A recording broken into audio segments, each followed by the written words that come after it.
Ըստ իս մարդու ամենակարևոր հատկանիշը դա ինքնավստահ լինելն է։ Հիմա շատերը կարող են ասել, բա ուր մնաց բարիությունը, բա ուր մնաց կարեկցանքը։ Ինքնավստահ մարդը չի նշանակում, որ բարի չի եւ չունի կարեկցանք։ Օրինակ պատկերացրեք բարի, կարեկցող մարդ,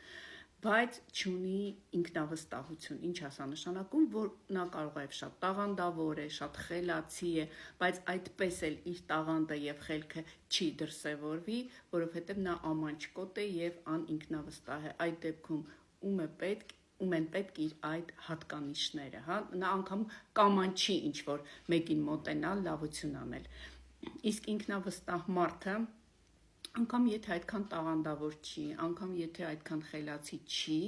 ամեն բան կանի, որպեսզի գնա առաջ։ Իհարկե, այստեղ մի հատ բայց կա։ Շատ կարևոր է, որպեսզի չվնասես ուրիշին, որպեսզի հաշվի առնես ուրիշ մարդկանց ցանկությունները, այսինքն մարդկանց գլուխների վրայով չգնաս։ Այստեղ շատ կարևոր է պահպանել այդ բալանսը, բայց եթե դու ինքնավստահ ես, միանշանակ դու շատ ավելի առաջ կգնաս, քան եթե դու տաղանդավոր ես, անչափ տաղանդավոր։ Իհարկե երկուսը մեկում հրաշալի է։ Հիմա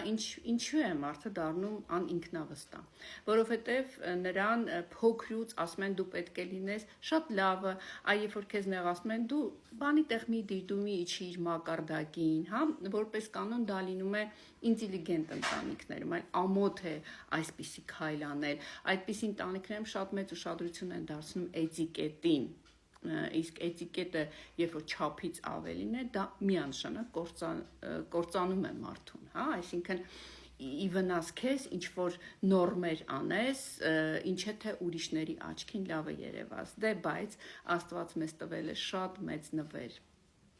գիտակցություն ուղեղ, որպեսզի մենք կարողանանք այդ անինքնավստահությունը փոխել եւ դառնալ ինքնավստահ։ Իհարկե դրա համար շատ աշխատանք է պետք, նամանավանդ եթե դու երկար տարիներ անինքնավստահ ես եղել, բայց ուզում եմ ընդամենը երկու նախադասություն ասել։